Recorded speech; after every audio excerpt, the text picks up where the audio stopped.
All right. And again, welcome. My name is Sarah Lewis. I'm the Program Director for Performing Arts and the Accessibility Coordinator here at Mid-Atlantic Arts. I use she and her pronouns, and I'm a white woman with very short brown hair and a blue sweater on today. I'm zooming in today from my house located on lands known as Baltimore, Maryland, and I want to acknowledge the legacy of the Piscataway and Susquehannock peoples and the enduring presence of Piscataway, Lumbee, and Eastern Band of Cherokee community members in Baltimore City today. I'm really happy to welcome you to today's webinar on the Mid-Atlantic Presenter Initiatives program. I'm here with my colleague, Sarah Tuné, who will be joining us in just a minute. And we are going to be here to support you through your Mid-Atlantic Presenter Initiatives process.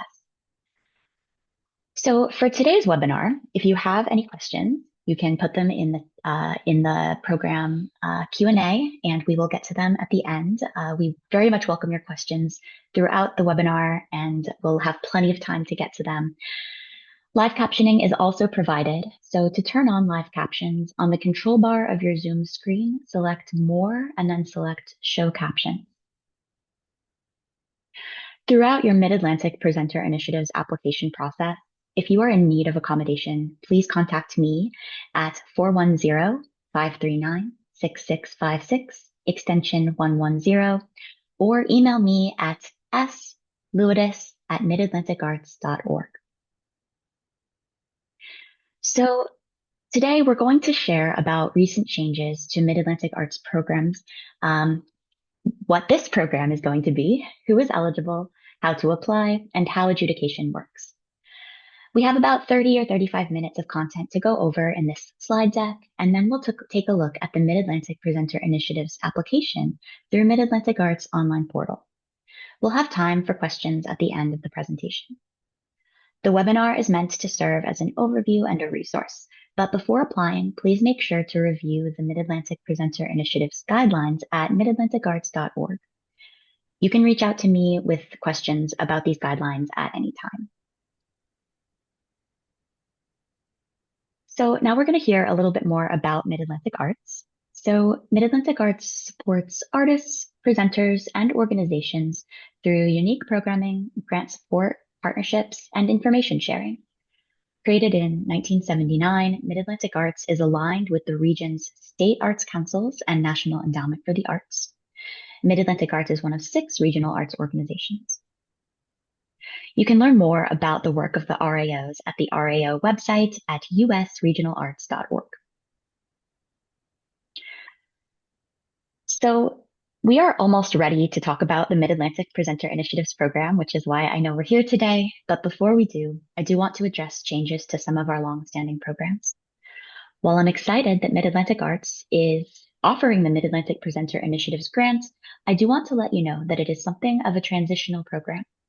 You may be aware that other long-standing programs at Mid-Atlantic Arts, like Arts Connect and the regional iteration of Mid-Atlantic Tours, are not running in the upcoming grant cycle. You may be wondering, where did all the money go? That's totally fair. The answer is twofold.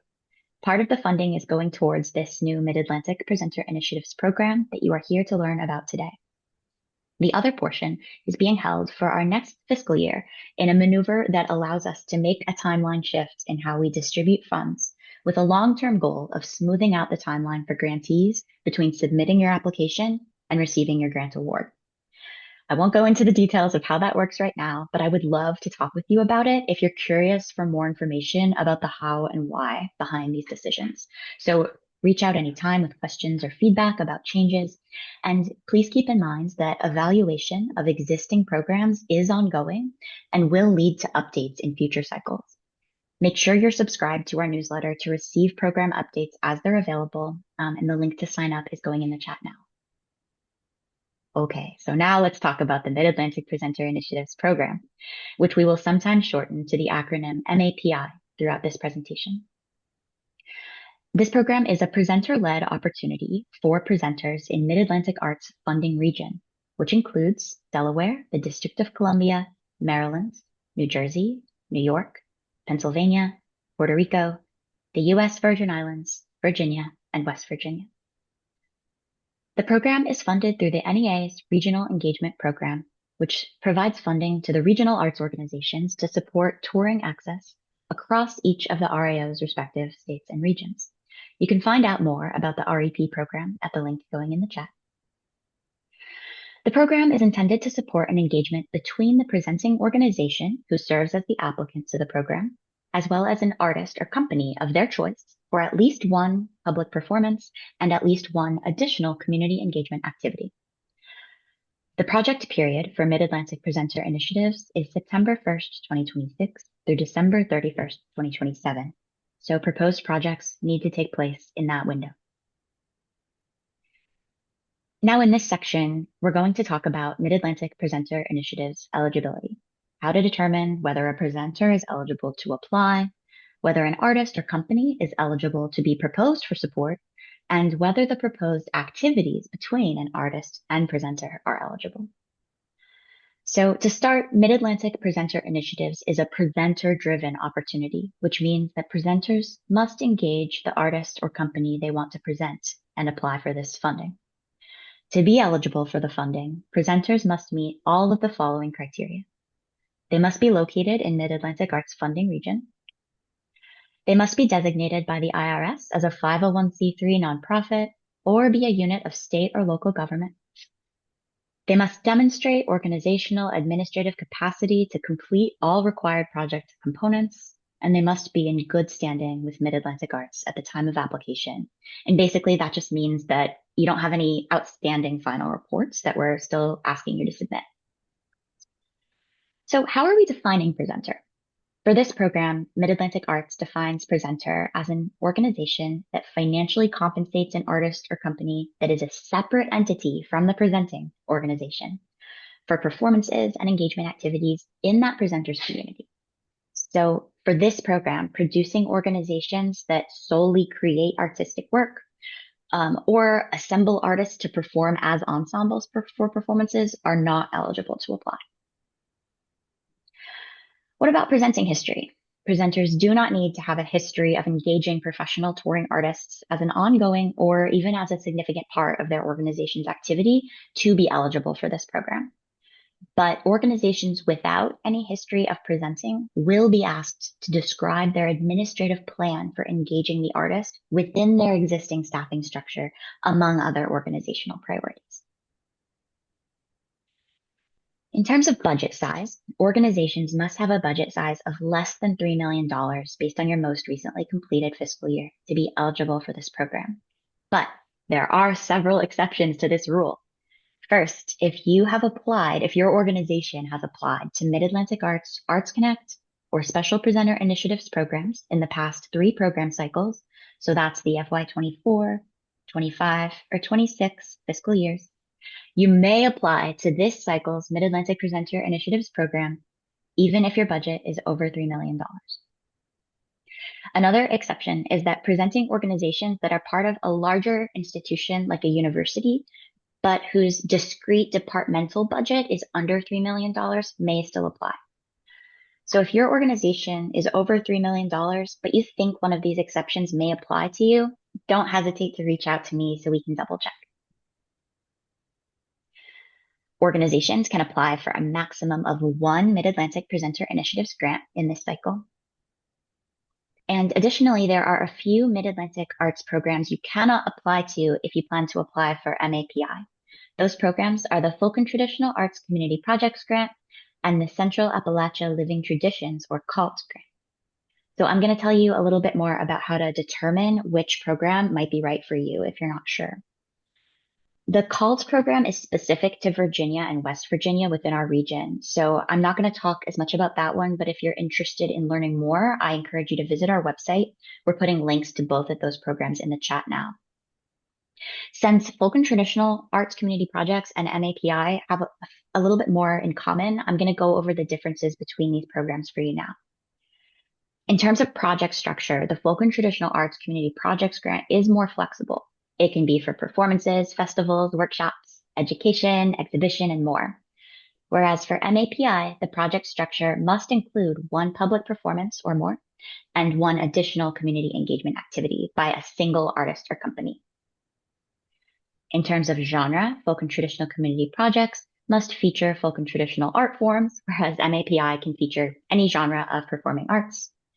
And in terms of discipline, folk and traditional community projects can support a wide range of disciplines, including performance, visual arts, or foodways, whereas MAPI must feature disciplines that are time-based performance, like music, dance, puppetry, circus, performance art, etc. So you can only apply to one of these programs this year because they come from the same funding pool. If you have any questions or want to discuss further which one would be a better fit for your organization in this grant cycle, do not hesitate to reach out, and me or someone from our folk team will talk you through, your options there. So next, I want to address a really important topic that may be on your mind as you consider applying to MAPI. The certification of assurances that your organization will be required to agree to if you are selected to receive this grant. MAPI is funded by the National Endowment for the Arts, and because of this, Mid-Atlantic Arts subgrantees for the program are subject to compliance with relevant laws and executive orders. In particular, we expect that these grant terms will reference Executive Order 14173, which is, quote, ending illegal discrimination and restoring merit-based opportunity, sometimes referred to as the, quote, anti-DEI executive order. Mid-Atlantic Arts has determined that these terms, which require grantees to not violate any applicable federal anti-discrimination laws, are in practice not substantively different from previous conditions for this grant program, which have always required grantees to comply with anti-discrimination laws. That being said, you or your organization will absolutely need to review and make your own decision based on your reading of the executive order. And I'm really happy to talk with you, not a lawyer, but happy to talk with you and share what I can about how these certifications of assurance attached to this funding program will affect your organization's ability and interest to apply. So please don't hesitate to reach out with your questions. We can get into this in the Q&A as well if folks want to. Okay. So now let's talk about what artists can be engaged with support for from the Mid-Atlantic Presenter Initiatives program. So this is a presenter-led application, so artists are not eligible to apply directly. But as you think about which artist you will propose to present with support from MAPI, keep the following requirements in mind. Artists can be based anywhere across the US or around the world, including in your state or jurisdiction. Mid-Atlantic Presenter Initiatives is not a roster program, so we invite you as the presenter to identify the artist that's the best fit for you. The only artists who are not eligible for MAPI support in this round are those on the current Mid-Atlantic Tours or Performing Arts Global Exchange rosters. Both of those rosters are available now, and you can view them at the program links going in the chat. Although you can't double dip your support for artists on these rosters with MAPI, you can apply to both programs, and I do encourage you to check out these rosters and see if you're interested in presenting any of these artists in your upcoming season. All right. So what is required in terms of programming for each proposal? Here is what we ask of you in order to be eligible for Mid-Atlantic Presenter Initiative support. The proposed engagement must include at least one performance open to the general public, and it also must include at least one community engagement activity. There are lots of ways to define community engagement, and we'll ask you to do that in the application materials. Keep in mind that your proposed engagement must take place between September 1st, 2026 and December 31st, 2027. The proposed engagement cannot be a fundraising event, although you can make a profit on the event. But the sole purpose of the event shouldn't be around fundraising, like a gala, for example. And finally, the performances that primarily serve a non-public audience are not eligible for the public performance component, but could serve as the community engagement component. Now, a little bit more about the engagement activities you propose for this project. Presenters work directly with the artists they are requesting subsidy to present to develop at least 2 engagement activities, at least one of which needs to be a public performance of at least 30 minutes that's open to the public. The other can be anything that feels like a good fit between the presenter and the artist, like a workshop, post-show discussion, or anything else that engages the artist and your geographic community. Now let's talk about grant amounts and eligible requests. In your Mid-Atlantic Presenter Initiatives application, you can request 50% of the negotiated artist fee up to $5,000. The remainder of the artist fee must be supported by your organization with non-federal funds. For example, if you engage an artist through this program with an artist fee of $10,000, you're eligible to receive $5,000 to subsidize their artist fee. You do not have to request the maximum amount though. So for example, if you are looking to support a project with an artist fee of $6,000, you could receive $3,000 from MAPI. The negotiated artist fee must be listed in your countersigned agreement between the presenter and the artist that must be submitted with your application. Additionally, if your organization is based in DC, Delaware, Puerto Rico, the U.S. Virgin Islands, or West Virginia, you may request other eligible expenses of up to $2,000 to support direct project expenses. This portion of the funding also requires a one-to-one match with non-federal funds. So now we're going to take a look at the application itself, and then we'll get back to what happens after you submit. So I am going to, well, let me tell you this, and then I'll get into the application. The main application components include a letter of agreement with the proposed artist, 2 work samples, a project narrative, list of community partners, and project activities. If you're based in DC, Delaware, Puerto Rico, the Virgin Islands, or West Virginia, and you plan to apply for additional support through this program for other project expenses, you will also be asked to submit a short budget. So, all right, I'm going to go ahead and switch my screen share here.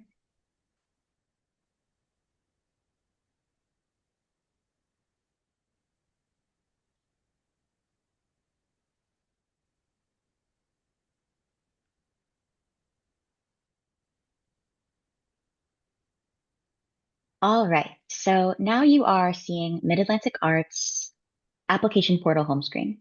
This is where you are going to go when you first submit, go in to start your application. I'm going to show you my test account here. Oh no,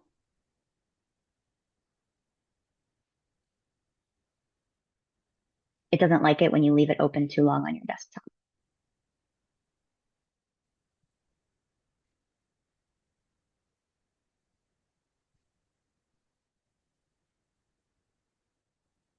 But here we go. Now we're in. This is what it's going to look like when you are, visiting our homepage for our application portal. Here you'll see funding opportunities. So when it's time to start your MAPI application, you'll click here. And then you will scroll down. You see we have a few other programs open as well right now. And you'll go to Mid-Atlantic Presenter Initiatives. When you're starting your new application, you'll click this purple Apply Now button at the bottom of the screen. I've already started my application, so I'm going to go back to the home screen, which you do by navigating to the top left of your screen and clicking our logo. And you're going to scroll down to My Applications, and under there, you'll see your In Progress application. Here I have the Mid-Atlantic Presenter Initiatives application. I'm going to open it. And this is what the application looks like when you're inside. So the first thing that you'll want to do is check through your profile information. Most of this information auto-populates from the application information that the organization information that you've submitted as part of your Smart Simple profile. One thing you will need to upload is your most recent 990 form, which you'll do by dropping into this drop area right here. So that's the only thing you need to submit on this profile information page. Otherwise, just double check everything. And if anything does need to be changed other than that 990, you'll click this Update Organizational Profile button at the top. Next, we'll move on to the project page. So under project, you'll share basic project information about the project you're proposing. Make sure your project start and end dates fall inside of the eligible window for projects. You'll tell us some numbers for, how many people you think will attend your various activities. You'll submit your signed letter of agreement that I mentioned and tell us whether this is a fully executed contract. It does not have to be. And just so you know, as long as it is all right with you and the artist that you're working with, you are welcome to include language that is similar to pending funding from Mid-Atlantic Arts in your letter of agreement. If that feels like the right fit for your organization and the artist you're working with is comfortable with that arrangement. Next, you're going to select whether your organization is incorporated in DC, Delaware, Puerto Rico, the Virgin Islands, or West Virginia. If they're not, if your organization is not located in one of those places, you'll keep going. You'll enter your total negotiated artist fee. That should match the amount that is in the letter of agreement you submitted up here.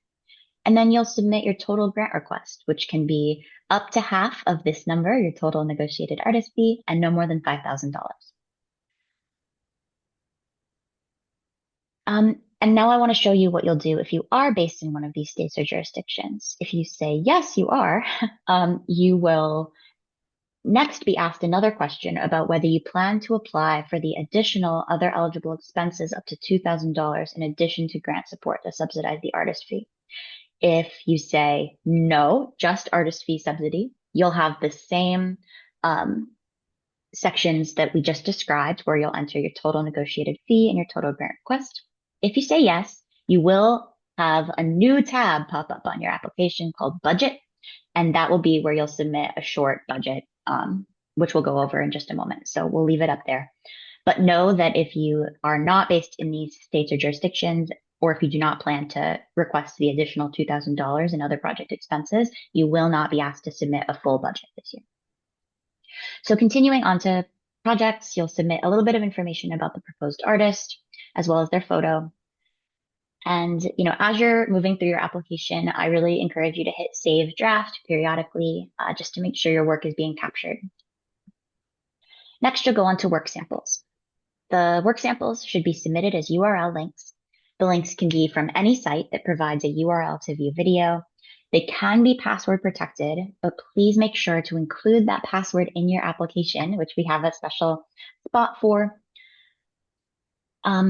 We also ask that you submit video of the proposed work if you can, but if no video of the proposed work exists, you can absolutely provide an alternative work sample that best displays the type of artistry that the proposed artist will bring to your community.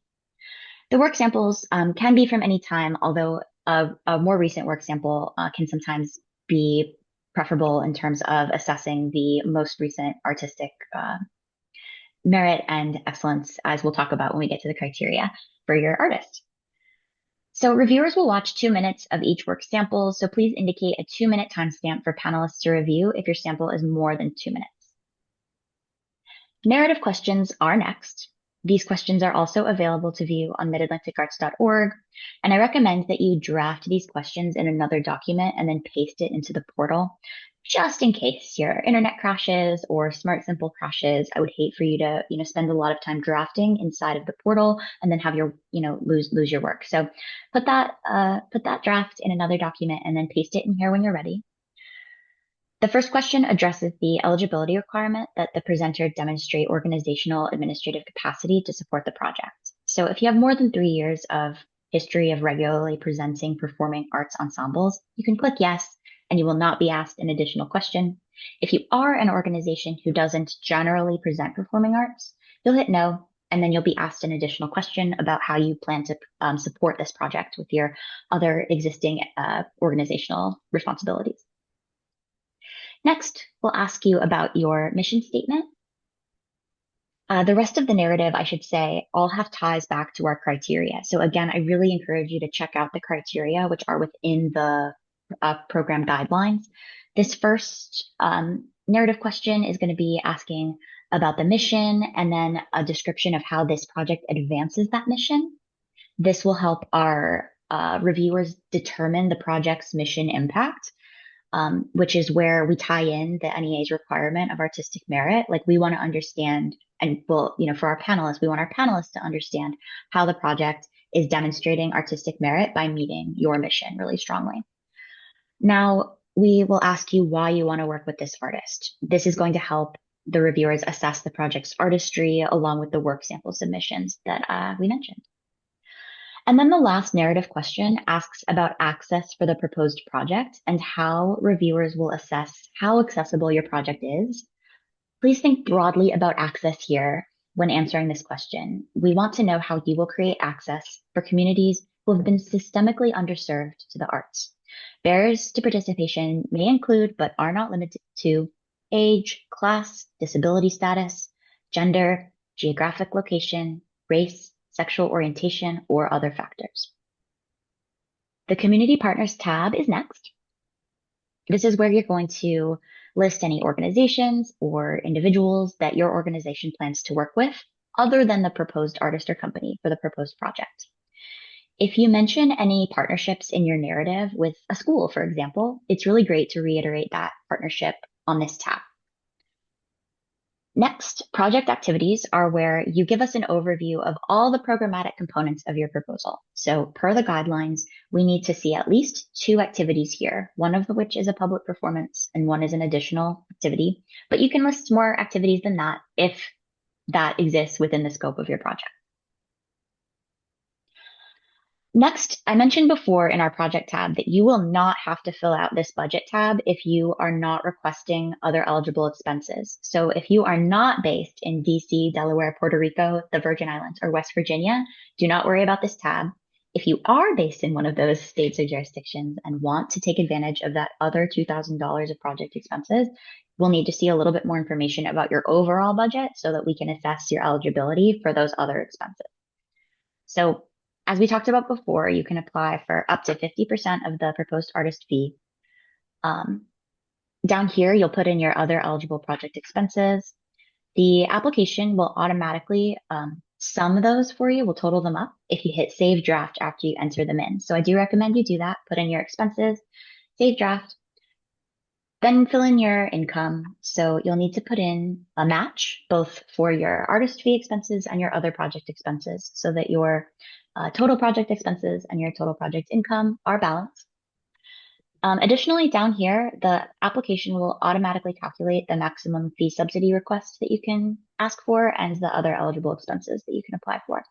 You'll see that in this application, I've put in an example project where my artist fee is $3,000. So, the applicant here would not be eligible for the maximum grant amount. They'd be eligible for $1,500. So I've put that in. But they are also eligible for an additional $2,000 in other project expenses. So I've put that in as well. So their total grant request will be $3,500. And down here, you can see that with the additional income that they've entered, the total project budget, income of $7,000 matches their total project expenses of $7,000. Okay, next, moving on, we'll go to artist consent. This is where you let us know if you've had the opportunity to discuss the details of the application with the artist or company you plan to present. We strongly, strongly encourage you to be in dialogue with the artist or company about these plans, even beyond, the scope of the letter of agreement if you can. And you can use the text box here to give us some context about what conversations you've had thus far. Then in our For Our Records section, you'll see that this will auto-populate with information that you've completed in your profile for Smart Simple. So check through it to make sure everything looks right. And if you need to update anything, you can do so with these purple buttons here. And then finally, we have our certifications. This is where you'll confirm that you'll comply with all federal statutes and regulations. There are links to these directly in the application, and make sure to review and let me know if you have any questions as they apply to your grant or to your organization. At the bottom of this page, list your name, title, phone number, and email.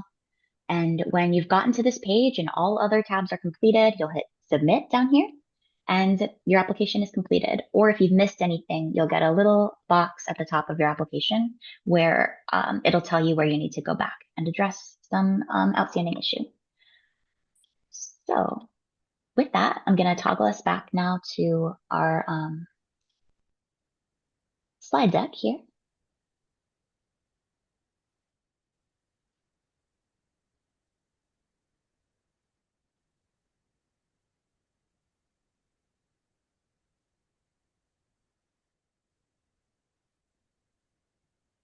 Okay. So now we're back to talking about what happens after you submit your application. So, you've gone through the application steps. It's all done. Great work. Now you are, waiting to hear back from Mid-Atlantic Arts. So when you first submit, staff, that's me and Sarah Tunay, giving great support here in the chat. The two of us review your application for eligibility issues, and we're going to reach out to you if we have any questions or if we notice anything that, might affect your eligibility. So if you're nervous, please rest assured that we give it a first pass and make sure that everything's looking good before it goes on to the panel. After that, external panelists who are artists, organizers, administrators, and educators in the field, they adjudicate your application based on the program criteria. Funding amounts will be determined predominantly by state for this program in this cycle. So each state in Mid-Atlantic Arts region will be allocated an amount of funding within the overall program budget to be awarded. This way, we ensure geographic diversity in our funding across the program. This means that your application will be primarily competitive among other applicants from your state or jurisdiction. Mid-Atlantic Arts program staff will make a final recommendation to our board of directors for funding based on panelist ratings and ensure breadth in the funding pool across geographic area, but also across discipline and other factors to make sure we have an overall diverse grantee pool. From there, Mid-Atlantic Arts Board of Directors gives final approval on funding recommendations, and grant applicants will be notified of their selection status in July of 2026. Formal grant awards will also be made at that time, pending our funding from the National Endowment for the Arts. So review criteria for this program include mission impact, artistry, community benefit, and access. So you heard a little bit about how these criteria points show up in the application. The guidelines have more information about each of these criteria points. Narrative questions plug right in here, but the panelists are also going to be looking at your application as a whole to really assess each of these points. All criteria points have equal weight. I strongly encourage you to review them and consider how your application, including your narrative and your listed community partners and project activities, address each of these criteria. So a couple notes before we wrap up. All grant awards must be matched on a one-to-one basis, and that match cannot include federal funds, whether they are directly received from a federal agency or indirectly, such as through a state arts agency or other entity. So in addition, the Mid-Atlantic Arts Grant and the required match may not be used to match any other directly or indirectly received federal funds. If you have any questions about that, reach out to us and we can help you sort through it. Additionally, funding received by Mid-Atlantic Arts is restricted to the specific direct costs of the project as detailed in the presenter grant award section of the guidelines and cannot be used for indirect costs. If you are planning to support air travel, through the artist fee for this program or as part of your other eligible expenses, if you're eligible for applying for that portion of the funds, that the airline must meet the Fly America Act. So if awarded, 100% of the presenter grant will be released at the beginning of the grant period, which is about 30 days prior to the first engagement activity, provided that the following items have been completed by the grant recipient, that you have reviewed and executed your grant award agreement, and that you've uploaded the countersigned contract with the proposed artist in the Mid-Atlantic Arts portal no later than 30 days before your first engagement activity. After your project is over, we will ask that you submit a final report. We ask for that no later than 30 days after the conclusion of your final engagement activity, but keep us posted if you need a little bit more time, no problem. So important dates and deadlines are listed here for reference. The application for Mid-Atlantic Presenter Initiatives is due Thursday, April 30th, 2026 through Smart Simple. Pending timely funding from the National Endowment for the Arts, grants are formally awarded in July 2026. And awarded projects are going to take place between September 1st, 2026 and December 31st, 2027. So that's the last slide I have for you today.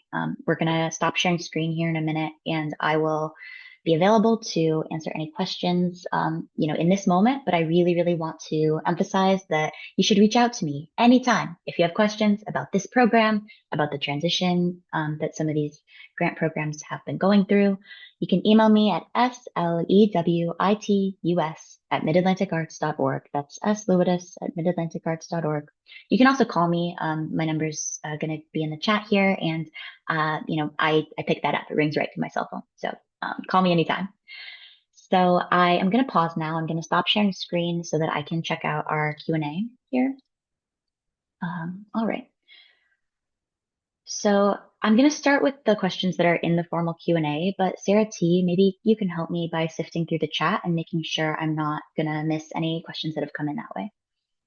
So, all right. Of course. Thanks, Sarah. All right. And thanks everybody for your patience. That was a lot of content. We made it.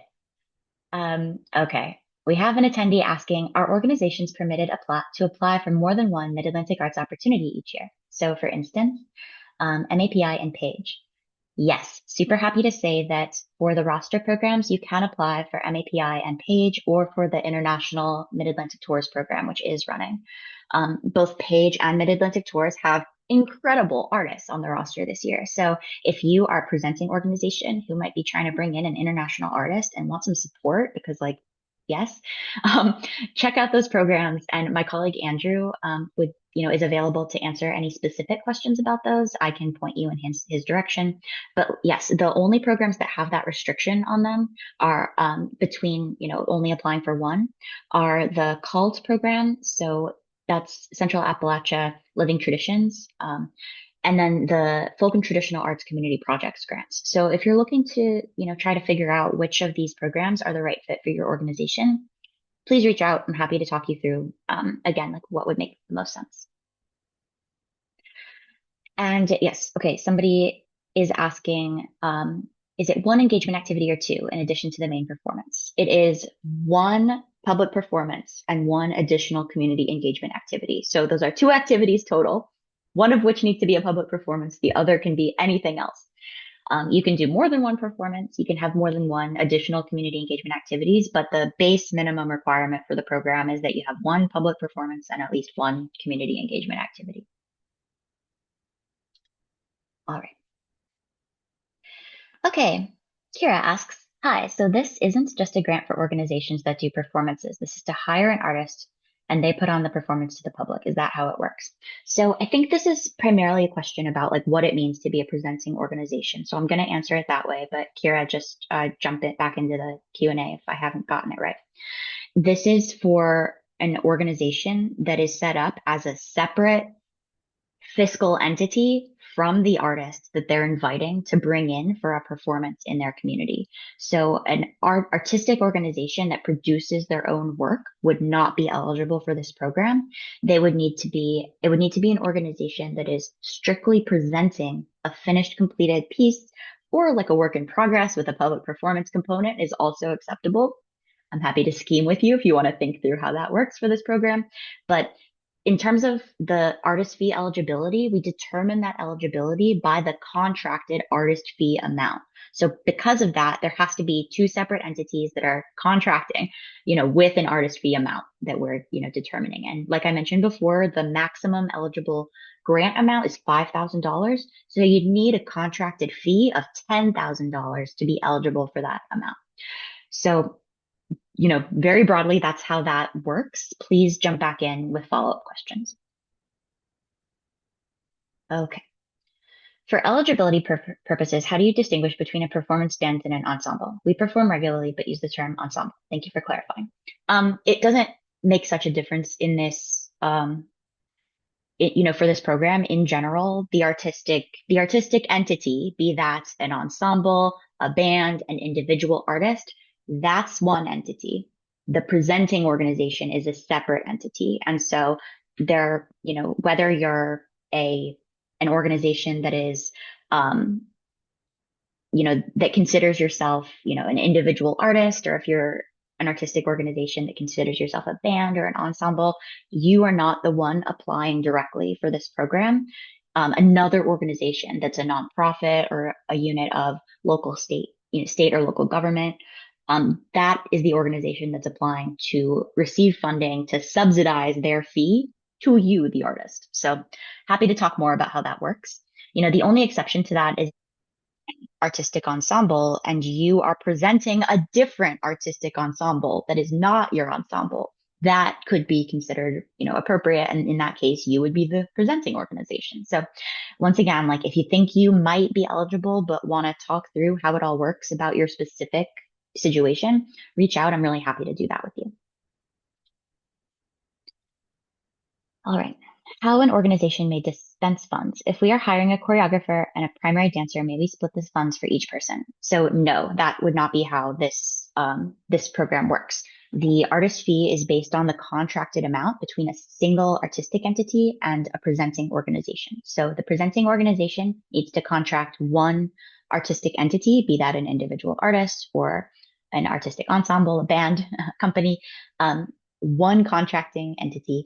And, that entity can then subcontract that funding, if they have, if it's a dance company and they are paying dancers out of that money, it's their responsibility to subcontract out of their agreement with you, that you pay them. And then Mid-Atlantic Arts subsidizes your artist fee to them. So that's how that works. Again, happy to talk through how it would work in your specific instance. Can you explain the cost share match? What would qualify for this? Yeah, so anything that is not federal funding can be your cost share. That can be ticket sales, it can be donations from individuals, it can be a different grant as long as it's not a federal grant. It can be a grant from your state arts agency as long as that state arts agency grant isn't a pass through from the federal government. Reach out to your state arts agency or to me to figure out if that's the situation for your state funding. It can be, private money. Any other funding that you come up with can match it.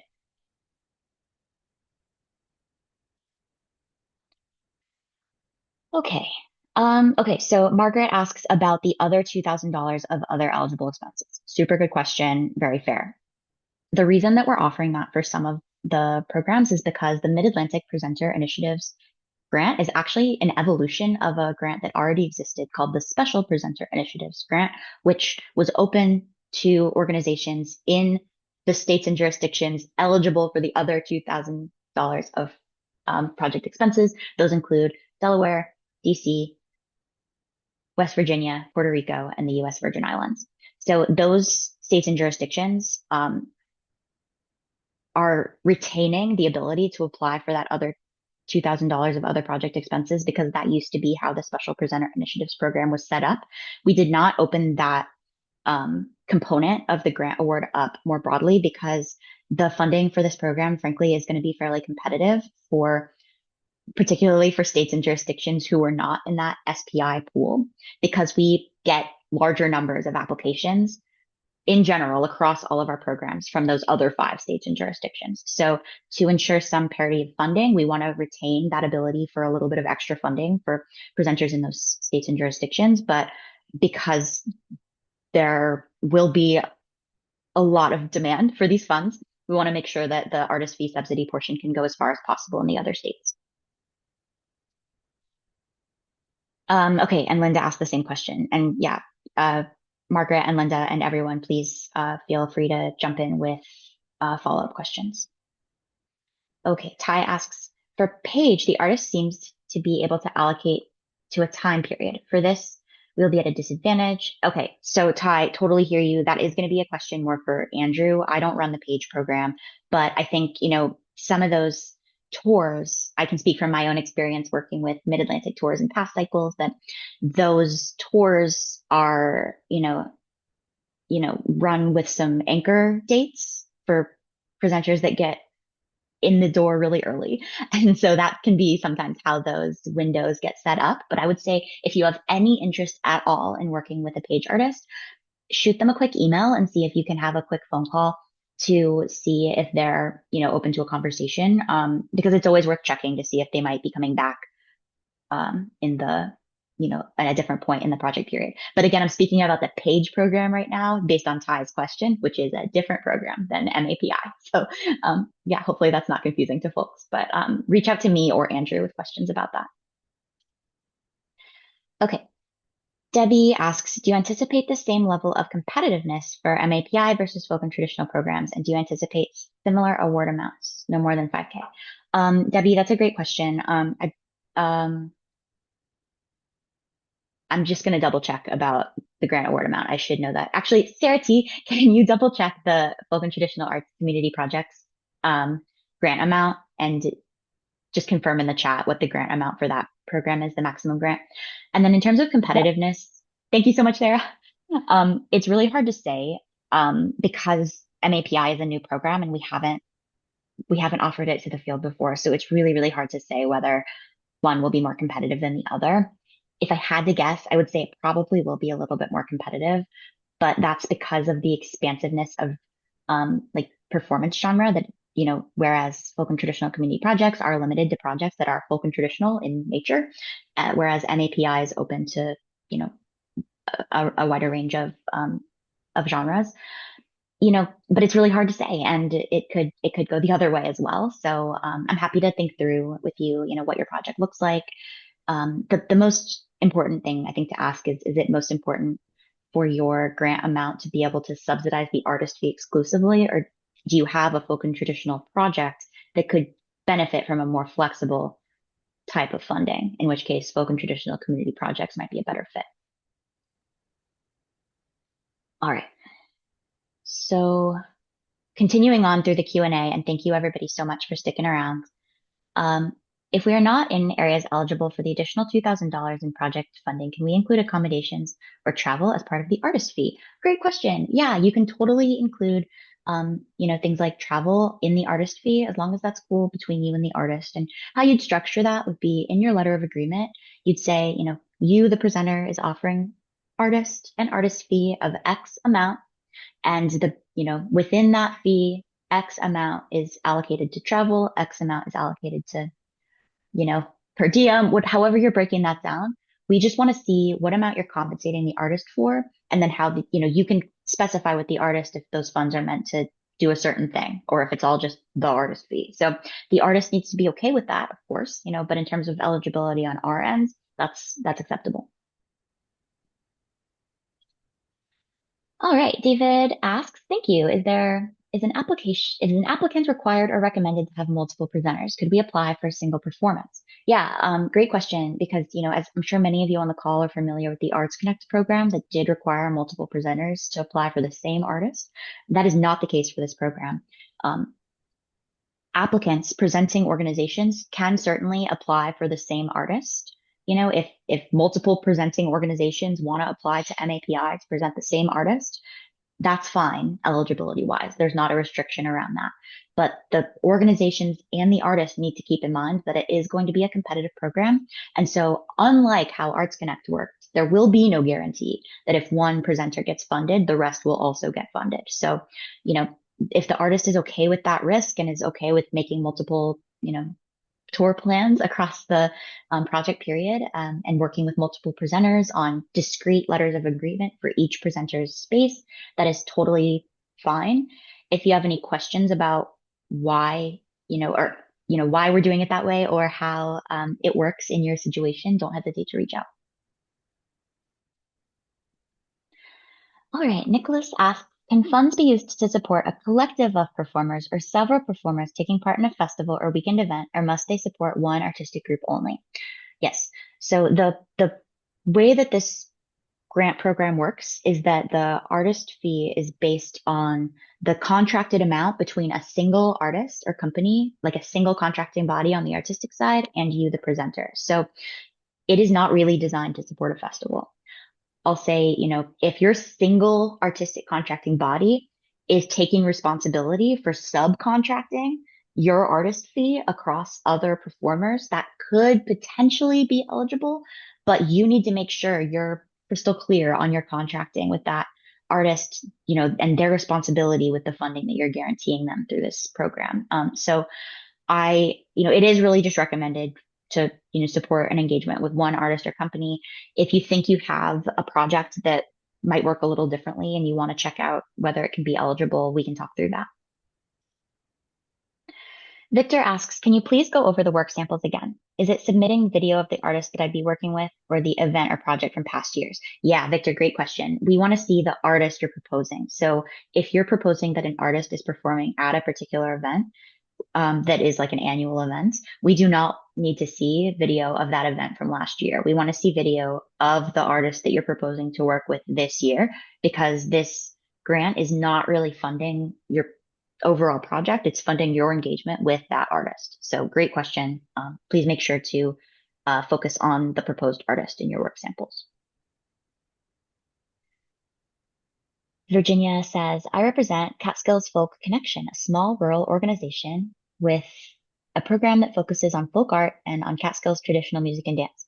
My question is about underserved audiences. Yeah, so underserved audiences, that is the language that is still in our grant from the NEA, our Regional Engagement Program grant. You can check out the Regional Engagement Program page on the NEA's website to see that language. Underserved audiences is really that. It's any audience, any group of people who are being underserved by the arts. So that can be defined in many, many ways. It can be geographic, demographics that are historically underserved based on race, gender, sexual orientation, many other things, disability status, veteran status. So, check out the NEA program page there. You can read more about that. I'm also happy to talk through your questions about it. But yeah, think about underserved on a multitude of axes there when you're considering that question. Rashim asks, can an artist with no NGO apply via fiscal sponsor? No, unfortunately for this program, fiscal sponsorship is not an option. You must have 501c3 status or be a unit of state or local government. Sarah asks, if you are working with a dance company that also has NDP, an NDP or NIFA grant, can you apply with this grant also? Yes, you may. And that's a really awesome and strategic way to work with one of our sister organizations, the New England Foundation for the Arts, and stack some really great funding. So I totally recommend you check that out. If you have any questions about that, of course, we can't match with federal funding, but from my most recent information, that NDP grant is not federal funding. So if that changes, the answer would be no. But as it stands, my understanding is that those NDP touring grants are not federal funding. So still good. Virginia asks, are square dances by definition include participation by the local community? The population in the region is underserved in many ways. Does this fit your definition? Yeah, absolutely. That sounds like it does. And in that narrative question about access, it's going to ask how your organization is creating access for underserved communities. So, we want to, the panelists in particular are going to want to hear what your organization is doing for this project and generally to create access for communities underserved by the arts. Ty, your follow-up. Yes. Okay. Technically, we could apply for Page, Mid-Atlantic Tours, and MAPI. Yes, just not for the same artist. Margaret asks, since Mid-Atlantic recently was awarded a large grant from Mackenzie Scott, is there any chance of raising the very modest funding limit of $5K for this grant? I had to ask. Margaret, I cannot wait to forward my question to leadership. Thank you very much. So as far as I know, that there's not a plan for that, but I will be forwarding your question to leadership. Thank you. Ty asks, for MAPI, I will be at a disadvantage. Okay. Ty, I'm happy to talk you through any concerns specific to your organization. So reach out to me and we'll set up a time to talk. Okay.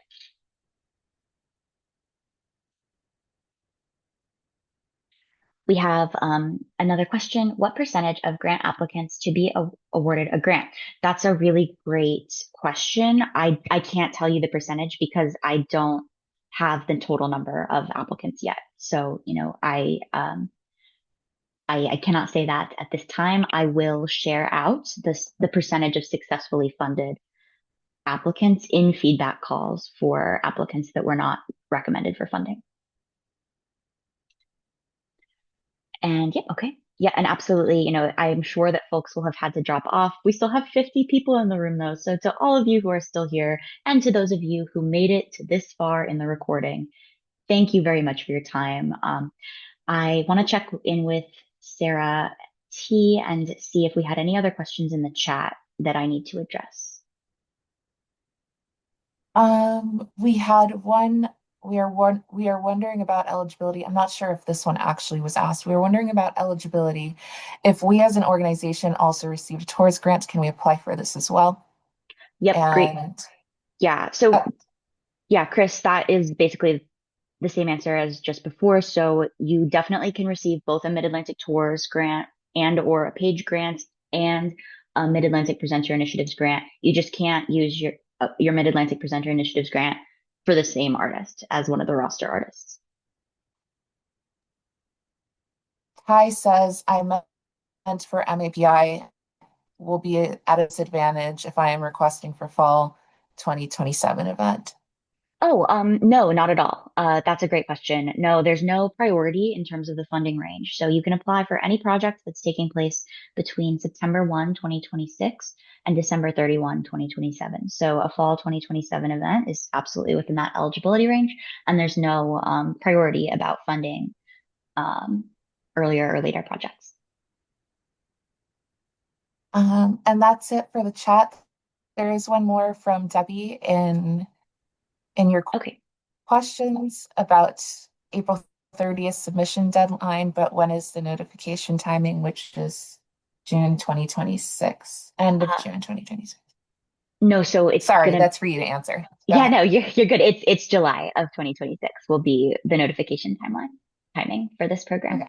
And we hope that that is stacked with our formal grant award as well. So like in some of our past programs, you may be familiar with like a tentative award and then the formal award with your grant award agreement. We hope to like give you your award in July, or your notification that you're not recommended for funding. So our hope is to really, smooth out that process. Yeah. So I have a couple questions in the chat about the webinar. I will share the recording as well as this deck in an email to all registered webinar folks in an email by next week after we get our captions integrated into the recording. So keep a lookout for that. And please, please don't hesitate to reach out to me if you want to chat more about how the program works or, a question specific to the project that you think you'll be applying for. I'm really available to talk about any of that. I'm also really, really here to talk about any of the program changes that we've been going through here at Mid-Atlantic Arts. Your feedback and your input, particularly your constructive input, is really, really valuable. So do not hesitate to share that. Yeah. So I'm just going to give it one more beat for any very last questions that come through. But in the meantime, I want to say thanks to Sarah T and to our live captioning team and to all of you for making art happen in your communities.